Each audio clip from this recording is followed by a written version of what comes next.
감사가 아닌 것이 없죠. 모든 것이 다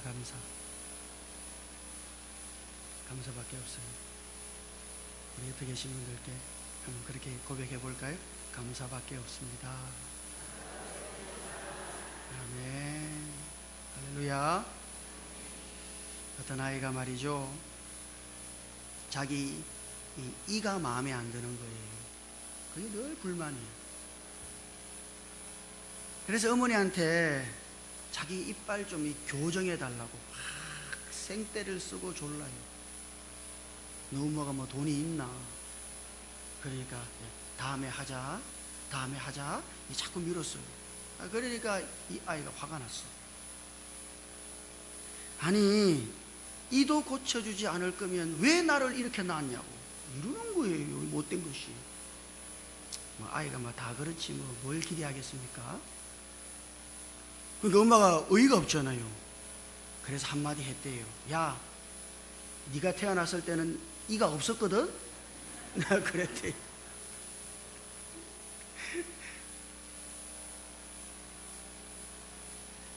사실 우리는 그렇습니다. 우리는 아무것도 없는 자였습니다. 더욱이 모든 것이 되신 그리스도가 없는 자였어요. 그리스도 밖에 있었고 그리스도와 상관없는 자였고 모든 것이 되시는 그리스도가 없으니 아무것도 가지지 못한 자였습니다. 그러나 이제 우리는 어떻게 됐어요? 모든 것 되신 그리스도를 우리 안으로 가졌어. 믿습니까?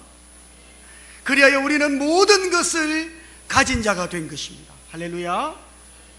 그러므로 여기 오늘 우리는 우리 안에 계신 그리스도로 말미암아, 우리 안에서 우리의 모든 것이 되신 그리스도로 말미암아 늘 감사하고 그리스도를 인하여 찬양하고 그리스도로 말미암아 감격하고 그렇게 살아갈 수 있기를 주님 이름으로 축복합니다. 골로새서는 오늘 우리들에게 하나님의 영원한 뜻과 그리고 하나님께서 우리를 위하여 할당해 주신 우리의 몫이 무엇인가에 대하여 우리에게 하나님의 계시를 열어서 보여주고 있습니다.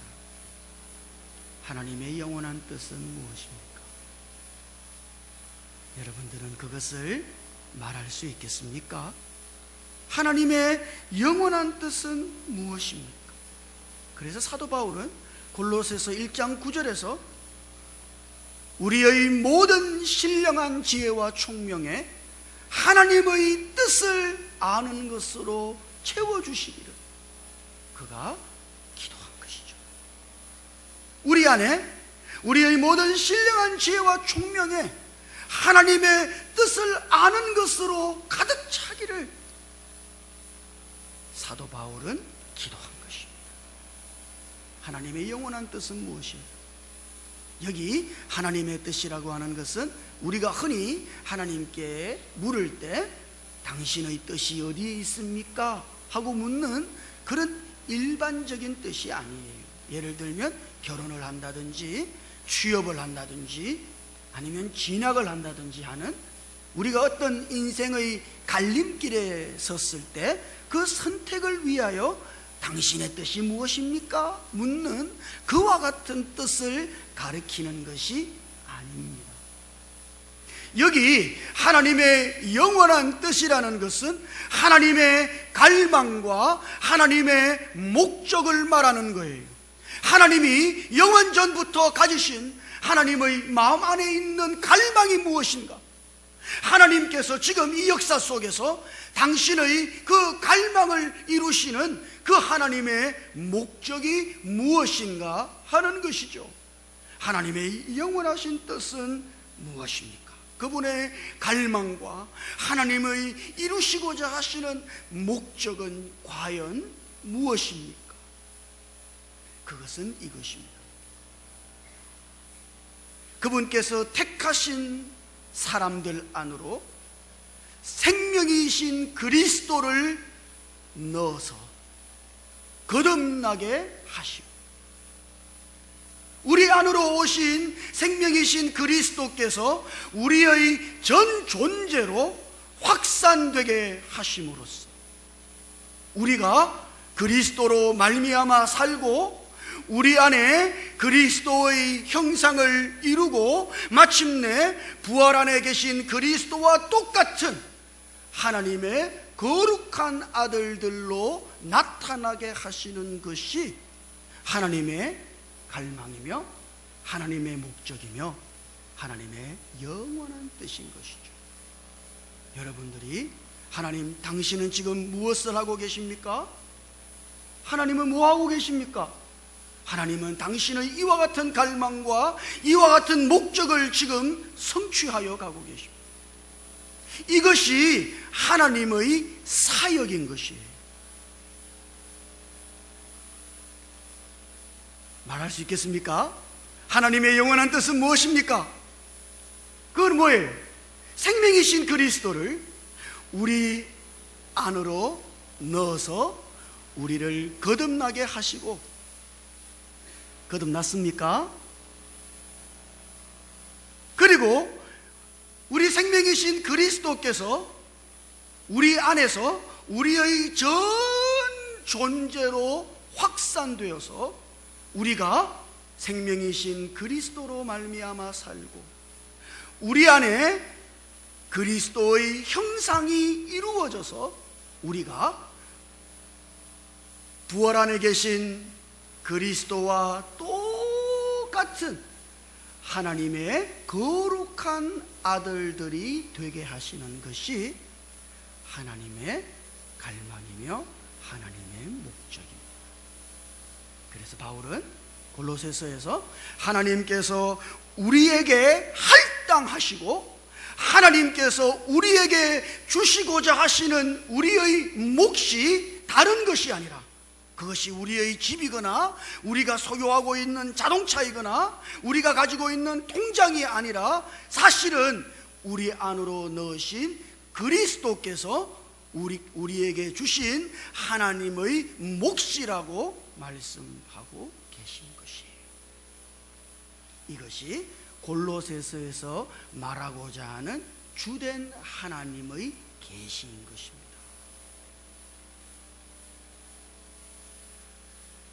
자, 우리는 어떻게 해야 합니까? 이제 우리는 그리스도를 우리 안으로 영접하여 거듭난 사람으로서 그 그리스도께서 우리의 전 존재로 확산되시게 해야, 그리고 그리스도로 말미암아 살고 우리 안에 그리스도의 형상이 이루어지도록 해야 하는 것이죠. 바울은 이와 같은 것을 거듭거듭 우리들에게 말씀하고 있음을 발견할 수 있습니다. 오늘 말씀 17절에도 바울은 이와 같은 것을 말씀하고 있어요. 한번 읽어볼까요? 17절 같이요. 시작. 또 무엇을 하든지 말에나 일에나 다 주 예수의 이름으로 하고 그를 힘입어 하나님 아버지께 감사하라. 아멘. 무엇을 하든지 말에나 일에나, 여러분, 이것은 우리의 삶 전체를 가리키는 것이에요. 우리는 매일 무엇인가를 말하거나 무엇인가를 행하고 살아가고 있어요. 그렇지 않은 날이, 그렇지 않은 순간이 없다 이 말이에요. 그러므로 행함과 말이라고 하는 것은 우리의 삶 전체를 가리키는 것입니다. 그러므로 바울은 우리의 삶 전체를 다 주 예수의 이름으로 해야 한다고. 여기 주 예수의 이름으로 한다는 것은 주 예수의 이름 안에서 한다는 뜻이에요, 원래가. 그러므로 우리의 삶 전체가 그리스도 안에 있어야 한다고 지금 바울은 말하고 있는 것입니다. 여러분이 하는 말도 그것은 그리스도 안에 있는 것이어야 하며, 우리가 하는 그 어떤 행동도 그리스도 안에 있는 것이어야 하는 것입니다. 그리하여 우리의 생명이신 그리스도로 말미암아 우리가 말하고, 우리의 생명이신 그리스도로 말미암아 우리가 행해서 우리의 삶 전체가 그리스도 안에 있는 바로 그것이 하나님의 뜻인 것이에요. 그렇지 않다면 그것이 아무리 선하다 할지라도 그것은 하나님의 뜻이 아닙니다.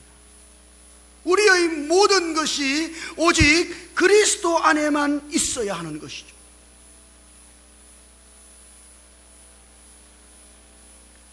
심각하게 말해서 우리가 어떤 계명을 행한다 할지라도 그것이 그리스도 안에 있는 것이 아니라면 그것은 하나님의 뜻이 아니다 이 말이에요.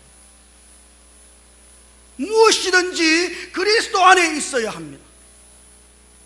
그리스도로 말미암고 그리스도에 의해서 우리는 살고, 그리스도에 의해서 말하고, 그리스도에 의해서 행해야 하는 것이죠. 이것이 우리 안에 우리의 몫으로서 생명이신 그리스도를 넣으신 하나님의 뜻이에요. 그러면 우리가 이렇게 살 수 있겠습니까? 우리가 어떻게 이렇게 살 수 있습니까?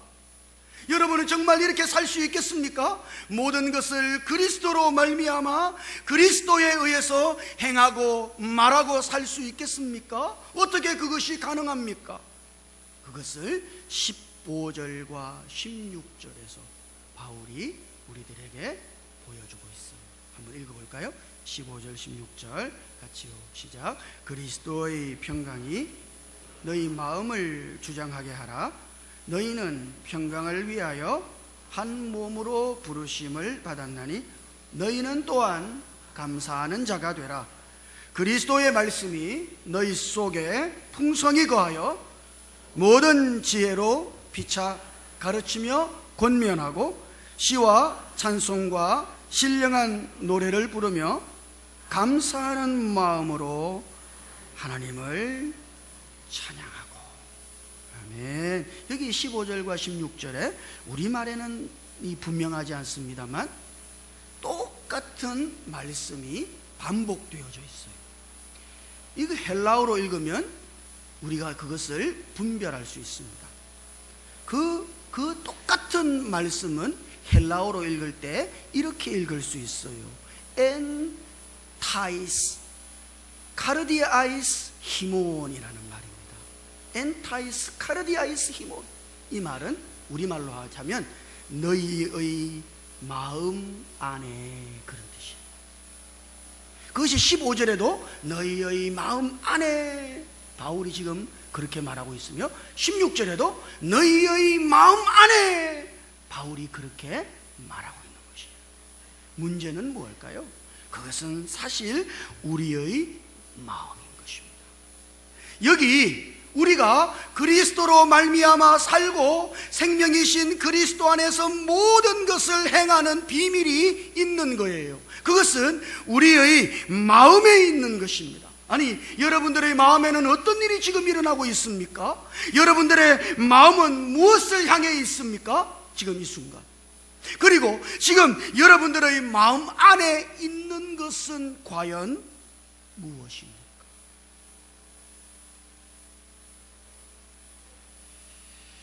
여기 우리의 마음을 결정짓는 두 가지 중요한 요인이 있어요. 그것은 하나는 마음의 방향이죠. 우리의 마음이 어디를 향해 있는가 하는 것입니다. 또 다른 하나는 우리의 마음 안에 무엇이 있는가 하는 것입니다.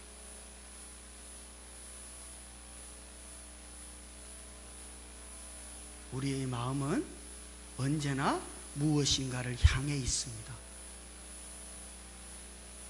그리고 우리의 마음 안에는 무엇인가가 있어요. 언제나. 이것이 문제인 것이죠. 그래서 바울은 지금 먼저 우리의 마음 안에 그리스도의 평강이 주장하시도록, 그렇게 해야 한다고 말하고 있습니다.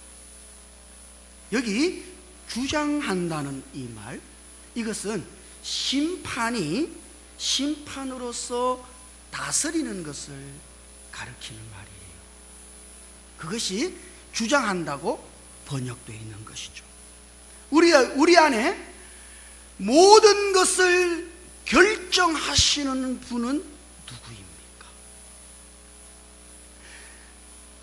그리스도께서 우리의 모든 것을 결정하시는 최고 결정자이시므로 우리의 마음은 언제나 최고 결정자이신 그리스도를 향해 있어야 하는 것이죠. 요즘 가을 야구 부산에서 막 롯데가 나갔다고 막 사람들이 막 떠들썩 하잖아요. 야구 보면 말입니다, 스트라이크도 볼도 심판이 결정하는 거예요. 더욱이 그 야구를 보면 말이죠, 타자가 배트를 휘둘렀는데 이것이 스윙인지 아닌지, 그러면 포수가 딱 있다가 딱 심판을 향해서, 어떻게 생각하시죠? 심판을 향해서 손을 딱 내미는 거 보실 수 있죠. 모든 결정은 심판이 하는 것이므로 그 게임에 있어서 모든 사람은 심판을 향해 있고 그 심판의 결정을 주의해야 하는 것이에요. 그것처럼 오늘 우리 안에 계신 그리스도, 우리의 몫이신 그리스도, 그분은 우리의 모든 것을 결정하시는 최고의 결정자이시므로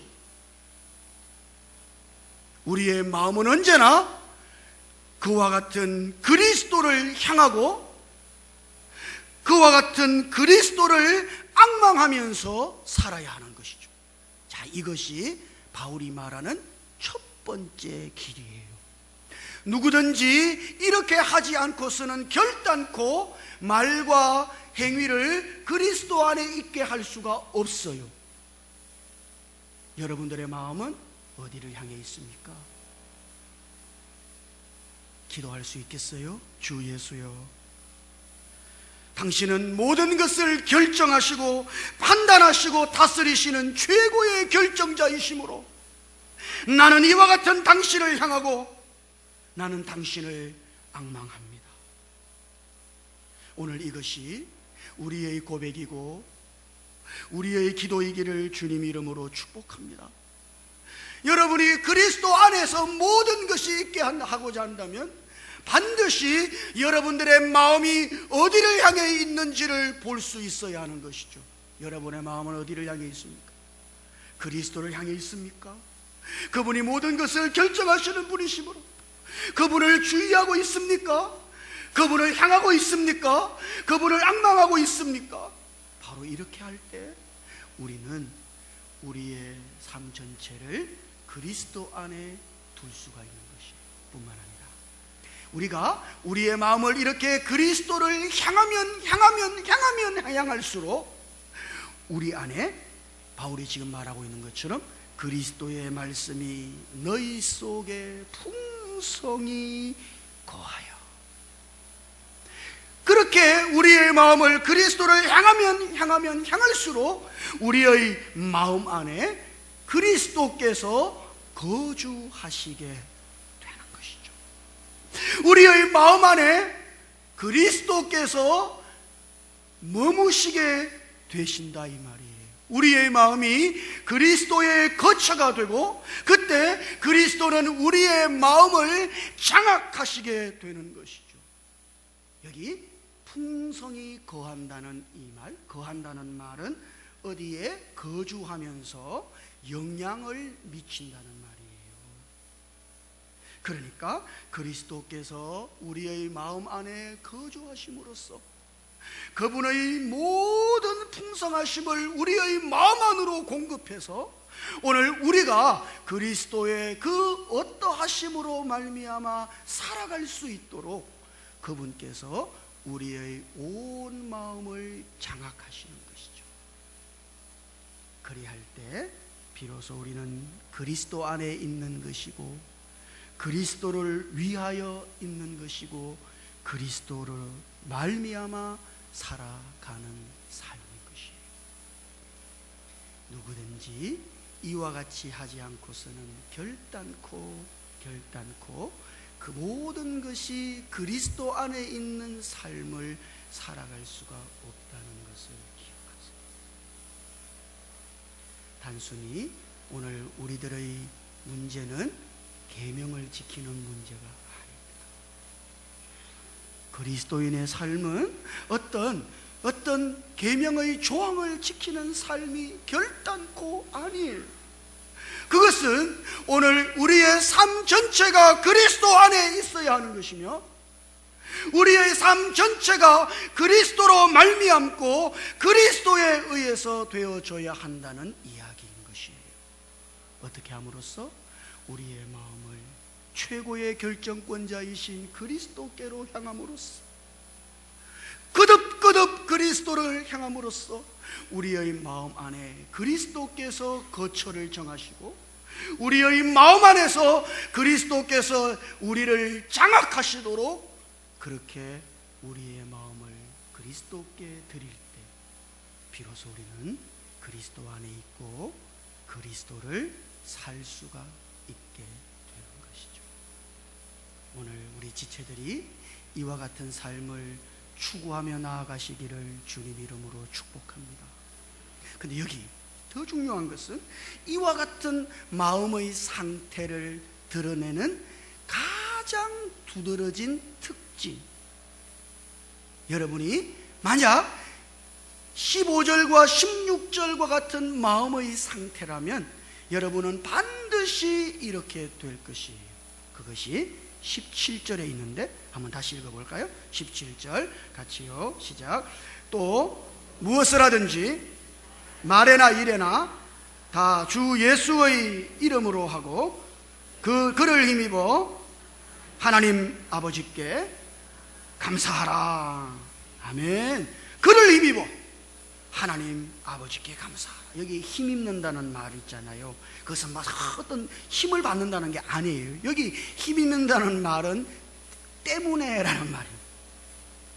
그분 때문에 하나님 아버지께 감사하라. 이것이 그리스도 안에 있는 삶을 사는 사람의 두드러진 특징이에요. 무엇 때문에 감사합니까? 나는 내 안에 계신 나의 몫이신 그리스도 때문에 감사.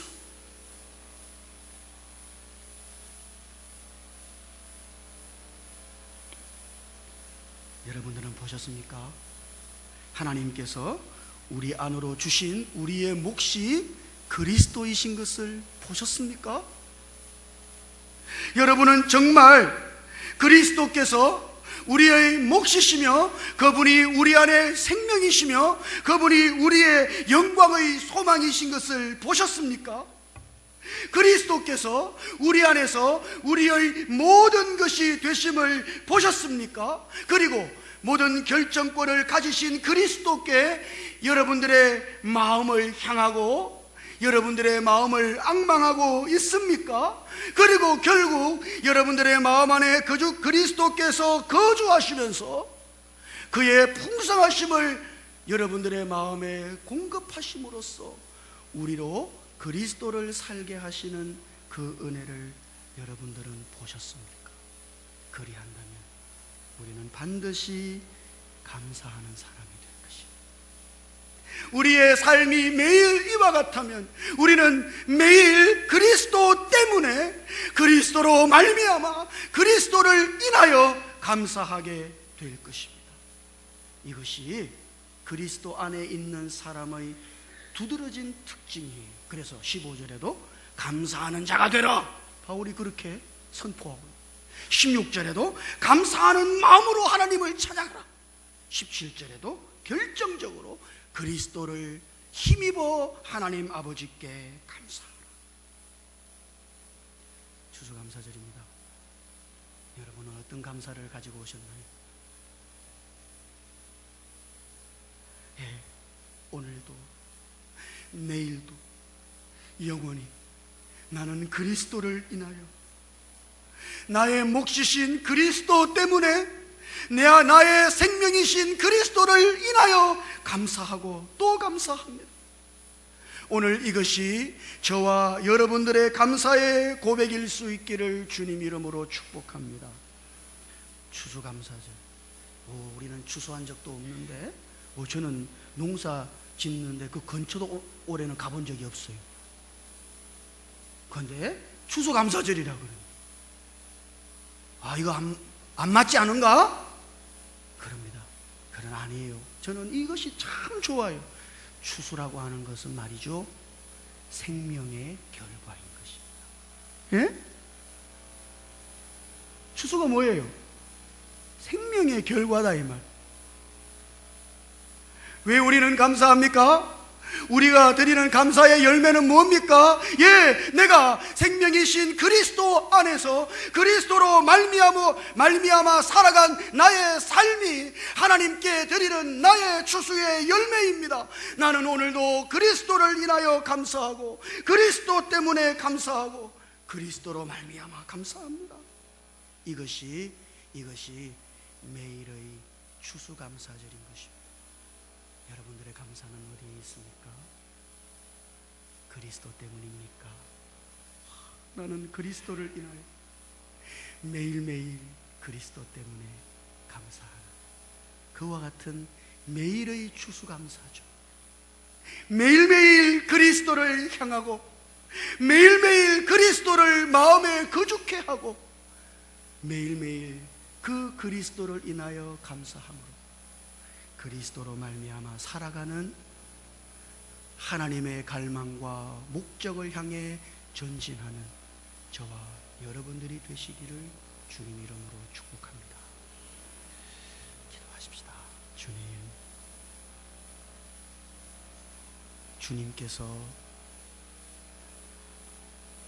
하나님 아버지께서 우리 안으로 주신 몫이심을 볼 수 있도록,